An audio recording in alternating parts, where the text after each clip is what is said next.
Are you looking for a PTZ camera for your home, but have been underwhelmed with the LED lights you get for your colored night videos with the current camera offerings on the market? Then look no further than the Tapo C615F, a solar battery-powered floodlight PTZ camera. I will be going over everything from setup and what you can do in the application to a battery of real-world testing. I'm Wanderer001. Let's get into it. To start things off, Tapo did reach out to me and provide me with the C615F for the purposes of doing a review. However, they do not get a say into the content of this video. Starting with a quick look at general hardware specifications, you are looking at an overall camera and arm size of 5.23 inches tall with a width of 3.22 and a depth up here at the top of 6.34.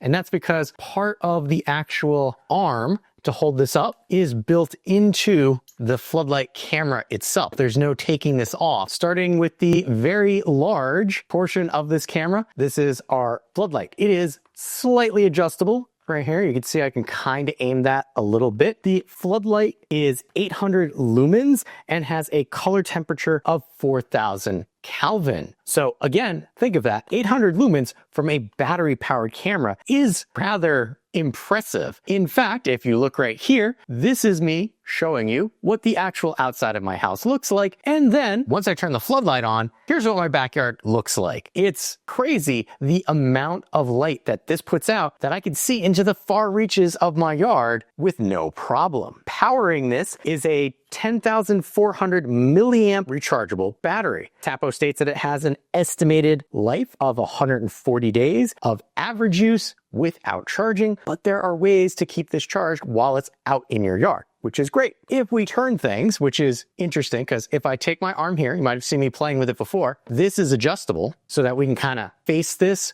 where we need it to go. But in my case, I'm going to flip it around to show you the back of the LED/main portion of this camera system. Right here you could see there is a speaker. If I pull this very nice weather-tight flap, there is a USB-C charging port, but that is also for the solar panel that you can use with this camera. But we're gonna come down to the front here to talk about the camera portion of this camera. Starting over here on the left, this is your PIR sensor. This is a heat-based motion sensor. Up here we have a microphone, LED status light, ambient light sensor so that it'll know when to actually use the LED. And then over here on the right, we have a cluster of two 850 nanometer IR lights that will project out into your yard up to 32 feet. And then you have two LEDs that help light what you happen to be targeting or tracking. Because this is a pan tilt camera, this is stationary, this camera can follow things around. And even though this does a great job of covering my yard, I do appreciate the fact of having LEDs that follow me around. As we come to our lens itself, you are looking at a 1/2.8 CMOS sensor that gives you 2K video at 2304 by 1296. The field of view is 100 degrees diagonal, 84 horizontal, and 44 vertical. But you're not limited to just that for your visible range because this is a pan tilt camera. It will move around on you, giving you access to a pan range of 338 degrees and a tilt range of 97 degrees, giving you just about full field of coverage from one single camera. The FPS that you get from your video is up to 20 frames a second, and you have 12 times digital zoom. It's not optical zoom, but 12 times pinch to zooming in and seeing things is great. Now, around the lip of the lens itself, there is a little buffer, which I kind of like because that helps to navigate rain around the lens, keeping it off of there. But you can also see it's kind of shrouded by the light itself, so that also helps to keep rain off of it. Speaking of rain, this camera is IP65 weather rated, and I have actually had this rained on quite a bit during my testing, so pretty impressive. Coming to the bottom of the camera portion, we have a little flap. This is for our power reset and then our micro SD card slot. The camera itself can support up to a 512 gigabyte SD card compatible Wi-Fi for this is 2.4 gigahertz. Yes, it doesn't have the 5 gigahertz, but it's only a 2K camera, so the 2.4 gigahertz will be more than enough bandwidth to get your video from this. Also, it helps to extend the range out rather than the shorter range that you would get with 5 gigahertz. Now, there is the mounting arm built right into this, but there are other things that we get in the box as well. So let me show you. Solar panel, mounting kit arm, and for the solar panel as well, blank. So if you don't want to mount the two together, that'll cover up that. USB-A to C cable, extended USB-C to C cable with an L shape, and water gasket in case you want to have the solar panel elsewhere. Mounting studs and mounting screws. Those are actually separate. Quick start guide, public guidance, sticker for mount, sticker for solar panel, and then a contact us. And then last but not least, right here is the camera itself. Now, one of the things I wanted to show you was the extra mounting accoutrement for this. And because of all the different things that we have with this, you're actually able to mount this camera on a ceiling, on a wall, on a pole, giving this one of the more versatile mounting solutions that I've experienced with a battery powered camera.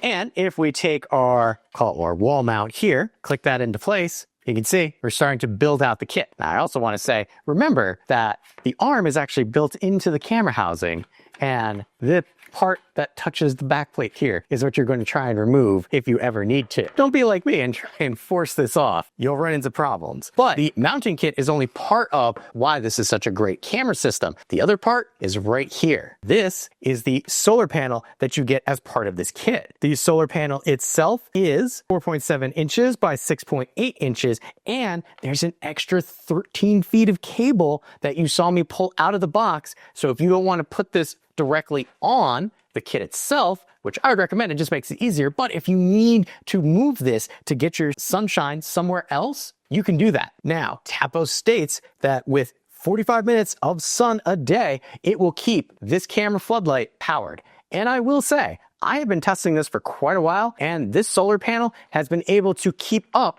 with keeping this camera topped off and in place, even using the big floodlight. And I have been testing a lot, and I get a lot of animals in my backyard. Now that we've seen everything that comes with this camera, what's next? Well, that's going to be setup. Let me show you. We're going to start by opening the Tapo app, hit the plus sign in the upper right hand corner, select add a device, and then we're going to look for it. This is an outdoor camera, and as you can see, they've got a lot of things here. So if you don't feel like scrolling, there is a search function right here, and there we can see it right there, C615F.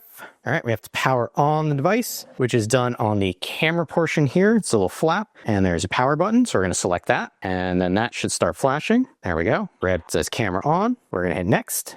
Ooh, and it does Bluetooth. Nice. Oh, forgot with pan tilt cameras, make sure to pick them up so that they don't rotate on themselves. It does appear that it has found the camera. Here we go. It's just going to keep spinning around, searching for a Wi-Fi signal as that fully articulates itself. All right, Tapo, I like this.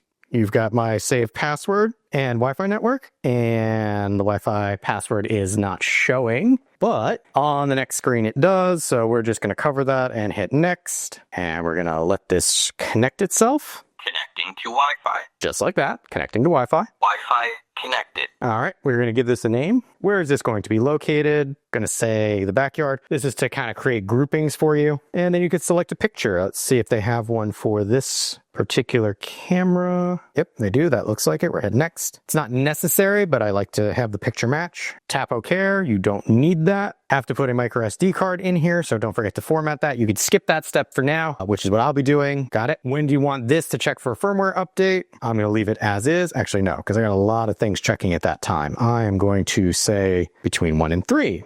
Done. Got it. Close port cover, so it's even telling you to make sure you cover it up. Next. And then there's the live feed. Not bad. Shows the Wi-Fi signal. Shows your bit rate. We're going to say next. Kind of letting you know what to do, what not to do. It's going to make you watch that. And then here's our mounting. Don't, put behind glass. Not like that. Off to the side. Kind of your perfect angles. Charge via USB. If you're going to use the solar panel, how to do that. Now you're going to mount with the solar panel all-in-one, or are you going to do it separately? I would do all-in-one, wall mount versus pole mount. We're going to say wall mount, and then it's going to walk you through the steps. We're just going to say next, next, and then you could do a test to see if it's going to detect you, and skip, and it's checking the Wi-Fi signal again, because now you would have placed it where you wanted it, and that was set up. We're all finished. Now that we've covered our hardware, what's next? Well, that is all of the great things that this camera can do, from person, pet, and vehicle detection to auto tracking to schedules and more. That's all done in the application.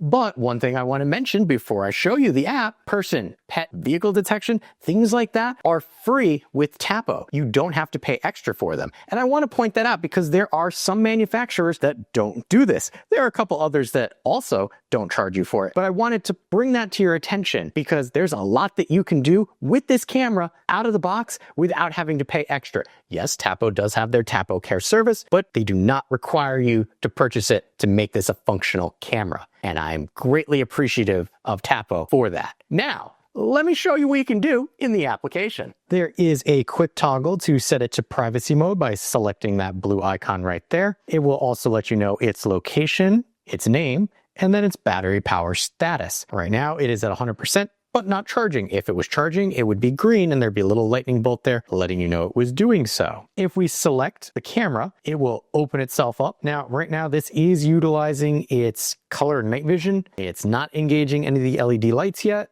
So just know that's probably going to change sometime during this review. Up here at the top, we have the name of the camera. We have our bit rate, our battery percentage, and then we have our live feed. If I tap on my live feed, over here in the left-hand corner, there's a little box with a plus sign in it. Selecting this will allow me to add other Tapo devices to this camera. So I can go like that, and that one is technically in privacy mode, but we'll put them both in there. And now I can have a triple view in one location. And if I tap on that again, it's going to put it into single mode. However, I clicked on the wrong camera. I got to click on that one. Notice it's outlined in blue, and then click on the single square to bring me back to this camera. To the right of that, we have a icon that says 2K. This is a quick toggle to change your video quality. 2K is the maximum, 720 is its lowest, which is still considered HD, or you could set it to auto so it'll automatically change on you depending on your bandwidth. To the right of that, we have auto. This is for our video mode, or automatically changing between day and night mode, or you can select stay in day mode or stay in night mode. To the right of that, we have our full screen mode. Selecting this will show you your image in full screen. It also moves some of the icons around. So you could see you've got some of the things that were down here are now listed on the side. We also have a menu right there that will open it up. And I like to show you that just so you know what this will look like if you're in that mode. Coming down under what we had on our view screen, we have a camera icon. Selecting that will take a still image of whatever happens to be in frame at that time. To the right of that is a little movie camera. If you select that, it will record again in real time anything that happens to be moving through there. To the right of our movie camera, we have our audio. This is for the microphone. I always like to test this at full capacity, which is why it's in the red. You don't have to, just know that's what I do when I'm testing. To the right of the microphone, we have our phone. This is because this is a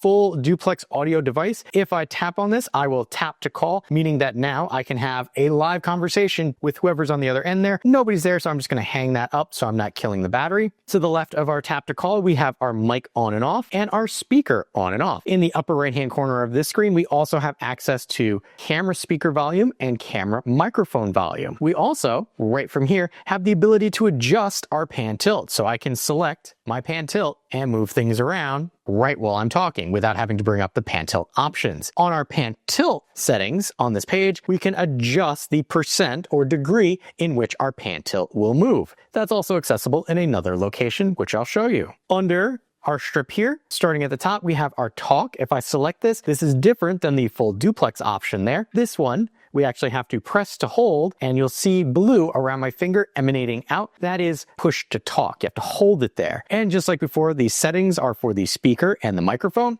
And if we come over to the pan tilt controls on this one, it is for our degree change, just like it was for the fully duplex talk options. To the right of that, we have our pan tilt controls. Notice right now I have one viewpoint set up. If I move the camera thusly, and press the plus sign there, that will save a viewpoint. That will allow me to quick travel between those 2 points without having to manually move things around like I had before. And then you can see you have several options of where you quick travel to. Upper right hand corner here, settings. This is going to be for our pan and tilt correction, 5 degrees, 10 degrees, etc. We have our patrol mode, which will allow us to vertically patrol or horizontally patrol. This is kind of a one shot of look completely up and down as it's doing that. So it's going to go to the highest that the camera can go and then to the lowest that the camera can go. This is, and notice the LED lights popped on because it's getting dark. This is not going to be for a continuous patrol mode, but we can quick travel just like we did before between the 2 spots. Settings for this, again, will be our pan tilt controls. We're going to come back here, and if we needed to get rid of one of these, we simply hold it down and press delete, or I can move it, have the camera go slightly like that, and save another location. Notice now that it's dark enough that my camera has turned on the LED lights. This is not the spotlight. This is just the base LED lights on the camera head itself. We have our alarm. They made some updates here. We have auto alarm, which is when events are detected, it will go off, or manually trigger. So if I select this, it's triggering it outside. And that bright light that you see flashing there is actually the light for the spotlight. So you can see the difference of how bright that gets. We do have a setting here, which will allow us to make adjustments for the auto alarm or for the manual alarm. So if we come into auto, we have detection alarm. What does it do? Sound only, light only, or sound and light. Or we can do, what's the sound? Volume right here. Default sound, custom sound. If we're going to do default, we have the option of siren, emergency, or red alert. And they sound like this.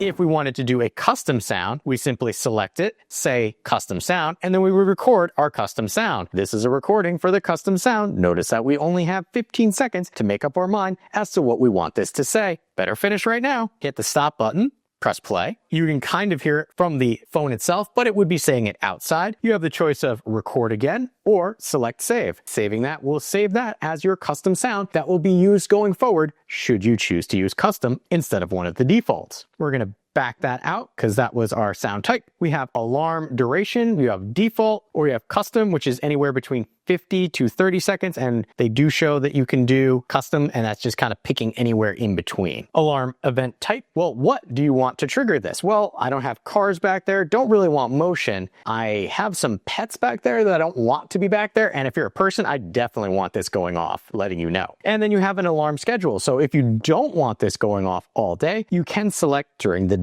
day, which is 8 a.m. to 8 p.m., during the night, which is 8 p.m. to 8 a.m., or you can create a custom schedule by selecting from when to when, and then what days this would run, and then hit save. Now that's all under our auto alarm. If we come over to manual, you have some of these same options, which is sound and light. Do you want the lights? Do you want the sound? Do you want them both? What sound do you want? And for how long? That's going to be for your manual trigger. So if you hit that manual, that's what's going to happen. We're just going to turn that off because we don't want that going off. And we're going to select back. That was all under our alarm. We have privacy mode. Turning on privacy mode will put the camera in a state that will not record and will not be visible to you. So if you ever need to not be recording anything, hit your privacy mode right there. Coming down, we have our light. Now again, you can see there are 2 LED lights on the camera itself that are going off. However, if I turn this on, this is the spotlight. And you can see, especially around the corners, depending on how I have this, we can move this up a little bit, kind of give you an idea of how far out that floodlight goes. And then if I turn it off, now you can really see the difference. So no floodlight, floodlight at max. It's amazing the amount of actual bright LEDs that they were able to shove in there in a battery powered camera. Here we have our tag. This will put a blue box around whatever it happens to be tracking, whether it's a person or a pet. And then there's another spot where you can do labeling for that as they move through frame. It just helps to keep track of what's happening. Here we have access to our Tapo Care. This is not necessary for the Tapo camera, but if you wanted to pay for 30 days of cloud storage or rich notifications with Snapshot or video summary, weekly reports, smart sort, or baby growth, which you probably don't want to do because this is an outdoor camera, not as necessary, but you have access to some paid features, but Tapo really doesn't beat you over the head with it and make it so you can't use the camera without paying for those. It is a 100% perfectly functional camera, even without paying for things. Moving on, we have our downloads and playbacks area. Here we can see it is only doing clips. It is not doing 24/7 recording, but here I have a clip of somebody who's walking through frame right there. That was a pet. And if I change the day, that is my neighbor moving my robot that got away from me. But pausing that, in the upper right hand corner here, we can select the speed, which can only be done while the video is playing. We can select as slow as 1/16 or go all the way up to 16 times speed. Just like before, we have options for our take a snapshot, record right from here, do a clip. So if the thing that's recorded is too long and you want to shrink it down, this is a really great thing that Tapo allows you to do. You can adjust the actual length of your clip so that you don't have to have a minute and a half if you only need a 10-second snippet. And then you have your full screen mode right there. Here you can see we are on the SD card, but if you had cloud storage, you would select that and it would show you your cloud storage. We have a timeline which can pinch to zoom in. There's only the one clip this particular day. We can change how this looks, where we see a calendar, and anywhere that there's a blue marker is where something actually was picked up. So in this particular one, there were a lot of events. There's a deer that was wandering through my yard. You'd see the camera tracking it. Notice that they don't have the blue box around them because that's only in the live view. If I wanted to download this clip, I select the 3 dots next to it and select download. Let's say this wasn't a deer and this was a person. I can select correct the event and say, no, it was a person, not a deer, and then apply, and that will help the AI get smarter. Now, if I want to see my downloads, I simply come up to the top here, and this is going to show you all of your downloaded items. If you ever see something like this where it's downloading video, select that. You can see, oh, something might have failed. Simply hit the refresh button and that will re-download it. Now, moving down, we have another spot for our Tapo Care cloud storage. I left it there just so you could see it would be there, but you can tell it I don't need it and send it away. And that has been everything that we can do for the camera controls. Let's come up now to our settings. Starting off at the top, we have our device information. There's going to be some sensitive information in there, so I won't be showing you that, but that is another location for you to update your firmware, as well as change the name and the device icon. Moving down, we have detection. Right now, I have it only auto tracking pets and people. Here we have our wake up sensitivity. If I select that, you can change how sensitive you want this to be. And then you even have the option to do a range test. Well, what does that do? Well, that'll allow you to test and see if it's actually going to pick up things where you want it to do so. As I mentioned, here is our auto tracking. You can select never track, track all activities, or track specific. And if you select track specific, you have options as to what you want. I have no cars in my backyard, so I only have it auto tracking people and pets. Here we have our detection zone. Right now, I have it selecting for all, but I could hypothetically select for each. So person and pet, they would be different colors. I can select edit. So here we have motion, person, pet, vehicle. Well, let's say person, I really only care if they are close to where that camera is. And if I wanted to, I can set up a bunch more of these wherever I need it. And then I can come over to pet and set up specific pet related areas. This is one thing that I like about Tapo cameras, in that they allow you to set up detection zones for individual things. And then we have our detection types. So we have person on, pet on, and you can see vehicle and motion are off. We have our alarm. This is just like we did before, because now they move that to the front page. You used to only be able to access it through this setting. So I'm very glad that Tapo has made that change. Next, we have our battery status. Well, here you can see show battery status, show battery percentage, and then working mode. Right now it's on custom, but you can have high performance, balance, power, and then custom. If I leave it on custom, that just gives you access to the custom down here. And that's because I changed the retrigger time, the clip record buffer, and the length that a clip could be. If you come up to high performance, it'll give you a warning. And then there's always a learn more. If you're not sure, it will be giving you the type of performance that you want. Here we have our solar charging data, which currently is off because, well, it would have been smart if I turned those on. Auto privacy mode is good if you're bringing it into the house to charge, but if you have it charging via a solar panel, make sure that you don't turn that on. Coming down, we can see our battery levels over the past 7 days. I have not yet had this for 30 days up and running, but you could see it gives you a nice bar and line graph, and then it shows you battery usage. Well, here you can see how much it actually has been used for, and then time. And then we have our details down here. Wake time, events detected, filtered by. I am very much a graph and data person, so I like that Tapo gives us all of this information under our battery status. To the right of that, we have our pan tilt. We've got patrol mode. This is different than the patrol mode from the first screen. If I turn this on, it just gives you a warning that it will consume power. We are going to add a mark, and you would either move things around, or I can select a marker that I had previously. Notice it says layover time. What does that mean? It is how long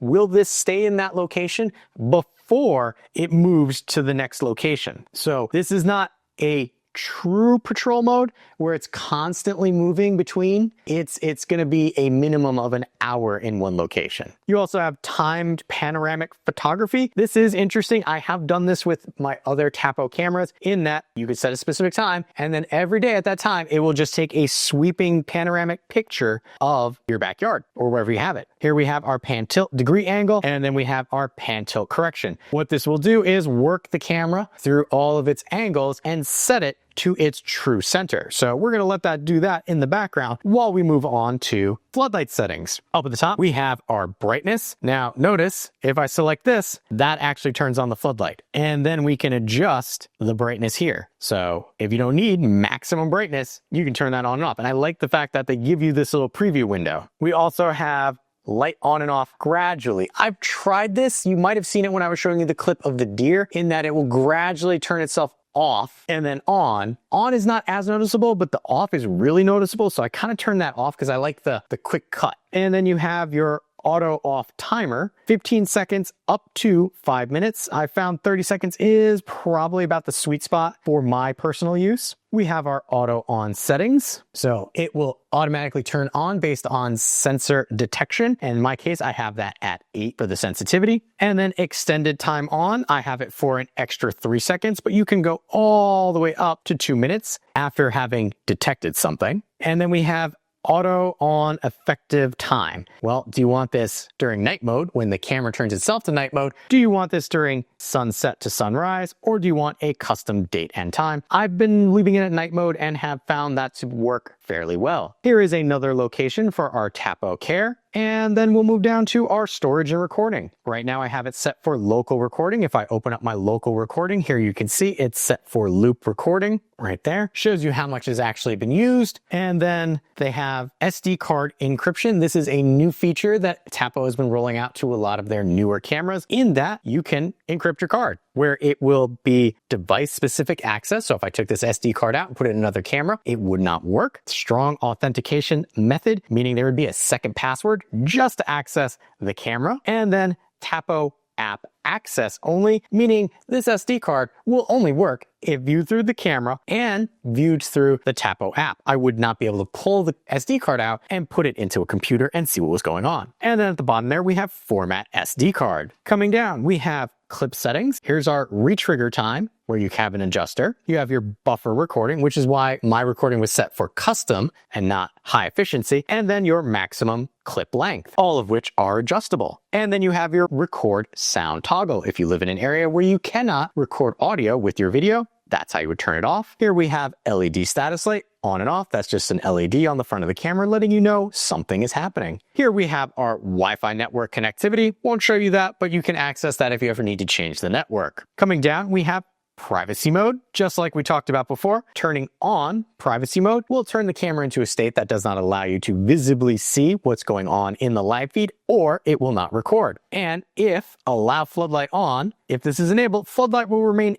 active even in privacy mode. So even though I couldn't see anything, if something triggered the LED floodlight, that would still happen, which is an actual smart thing to do with a floodlight camera. We have our notifications. I have this on, so I have activity notification, which is going to only be for things that I selected, which is people and pet. I can select if I want motion and vehicles, and I have this as always, but we could do during the day, 8 a.m. to 8 p.m., during the night, 8 p.m. to 8 a.m., and then a custom day and time. Notice that rich notification is not on. Well, that's because you need Tapo Care for rich notification. So if you need a thumbnail instead of just a text notification letting you know that there's been movement, you might want to think about Tapo Care. Coming down, we have advanced settings. Starting off at the top, we have power line frequency, 60 hertz versus 50 hertz. If you don't know what that is, generally that's just for flickering lights. Voice call mode, well, you've got standard and compatibility mode. If you put on compatibility mode, what it will do is lower pretty much all of your settings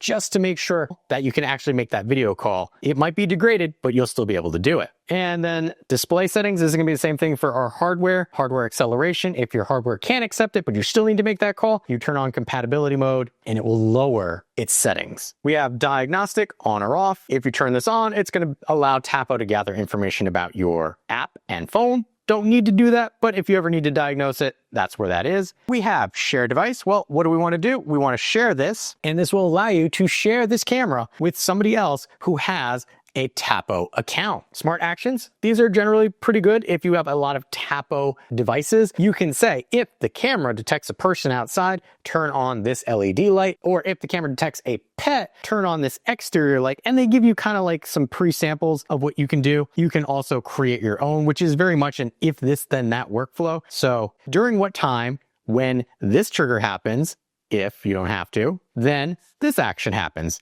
It's very simplistic, but more useful if you have a lot of Tapo devices. Coming down, we have our user guide, welcome and mounting guide. If you didn't notice that when you were going through the setup process, that's where they're located. You have your support center, which is coming soon. We have our firmware update. I have it set for automatic, but if you need to, you can manually have it check right there. We can reboot the camera and we can remove the camera from our Tapo app. And that has been everything that we can do for the Tapo C615F in the Tapo app. Now that we've seen all of the interesting things that we can do in the application for this, what's next? Well, for me, that's testing. And I always like to start my testing off with audio. What I will say, when stationary, audio from the camera to the app is good and clear, but when the camera moves to track a target, audio can be a little low. Audio from the app to the camera is also good and clear, but has that similar aspect when tracking. But don't take my word for it. Let's take a listen. Audio test.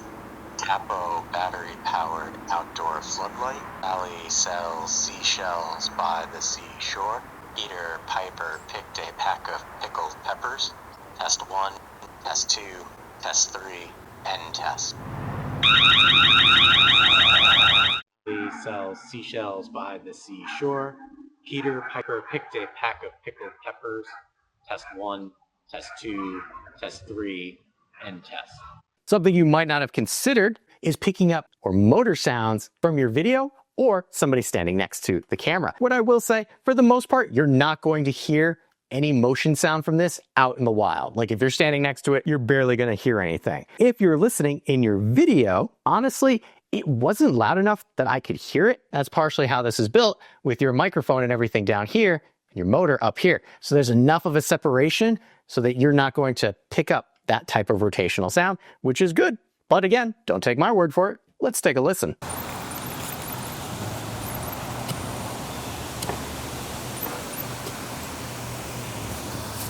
Can't really hear anything. Test and sound.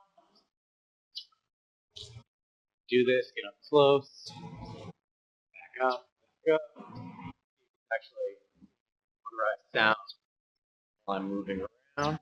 Now that we've gotten our audio out of the way, what's next? Well, for me, I like to do video. What I will say before we start things off, over there in the corner, there will be a link to a separate video, has the raw videos from this camera, as they will be downscaled to 1080 for this video. Starting off with the daytime, and not pan tilting. Colors are muted and image does show some artifacting in the picture. It is most noticeable on moving targets. The background does look defined and you can make everything out in the background. Even with artifacting, you still can make out what is happening in the video. So it's not terrible. In the daytime, while pan tilting, it's very similar to the non-moving video. The only difference with the movement is the amount of artifacting noticeable, especially in the background. Moving on to IR lights and not moving. Image looks pretty sharp and detailed. Moving targets do show some ghosting, but nothing too bad. Artifacting is about the same as it was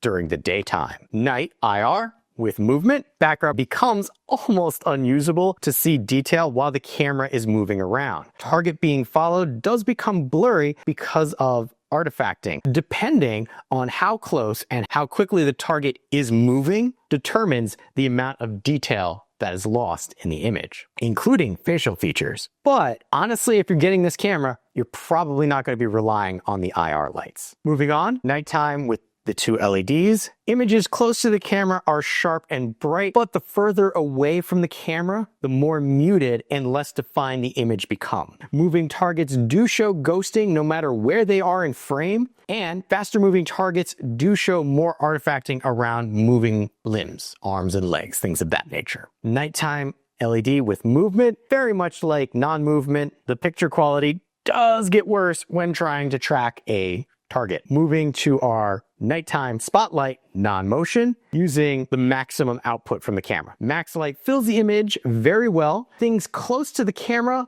look very sharp, which peters off the further away from the camera that you get. Colors are pretty good for being at night. I did like the fact that I could see just about every inch of my yard without needing a headlamp, which is what I have to do sometimes when I go out and test these. Both ghosting and artifacting are dramatically cut down from just using the two LED lights on the camera. However, using the maximum brightness of the light can wash out a face that is too close to the camera. Moving on to spotlight with movement. Moving does pixelate the background and does show artifacting. However, there is very little ghosting on followed targets. Lighting does very well with throw distance, even at the edges of the field of view of the spotlight itself. Artifacting is still visible on moving targets, but the actual shape of the target is well defined. But facial features might be harder to make out than compared to during the day. And one thing that you might not have considered is, since this is a pan tilt camera,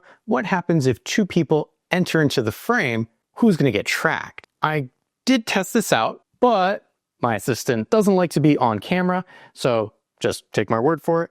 What happens is whoever walks into frame first is who the pan tilt camera will follow, whether that's the person closest to the camera or furthest to the camera. I did several tests and it locks on to that first target. Now that we have our video, what's next? Detection speed test. You obviously want to see what's going on, but sometimes you need to be notified of what's going on in a timely fashion. That is where notifications and how fast you get them come in. What I will say is it is a battery-powered PIR sensor-based detection system. There are going to be limitations to that. In my opinion, it's okay considering those facts, but I do wish it was a little quicker. Let me show you. For notification speed test, still on pan tilt.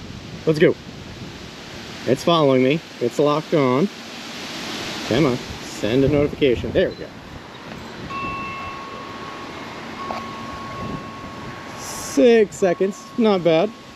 Now, there is a lot to like about this camera, to be fair, but that doesn't mean that there aren't a few cons that I want to point out to you so that you're aware of them. First being, in my testing, the smaller PIR sensor means it might not get triggered when you think it should. The field of view of the camera is not going to be the same as the PIR sensor. This is not a PIR sensor that's stretching the entirety of the camera housing down here. It's this little ball, and this little ball has a limited field of view. So depending on how you have this angled, if you're having this angled down, the camera might be able to see something up here in the furthest points, but the PIR sensor's down here, and it needs heat and motion in order to go off. So this sensor might be one of the biggest limiting factors of this camera. Next, the low light tracking image quality just is not great. Like, if you're not using the floodlight, it's not going to be a good picture at all, in my opinion. However, with that being said, if you have ever thought that you needed better lighting with your outdoor pan tilt camera, then the Tapo C615F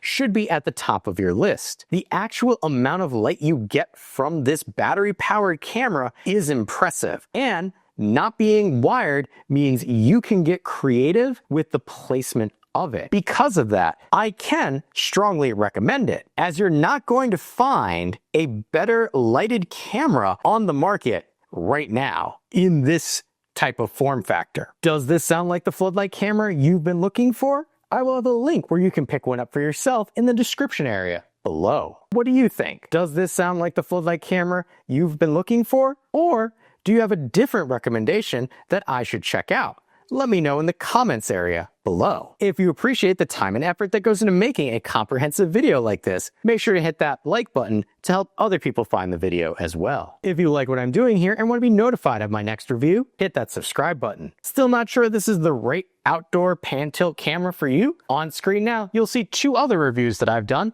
to help you make a more informed decision for yourself.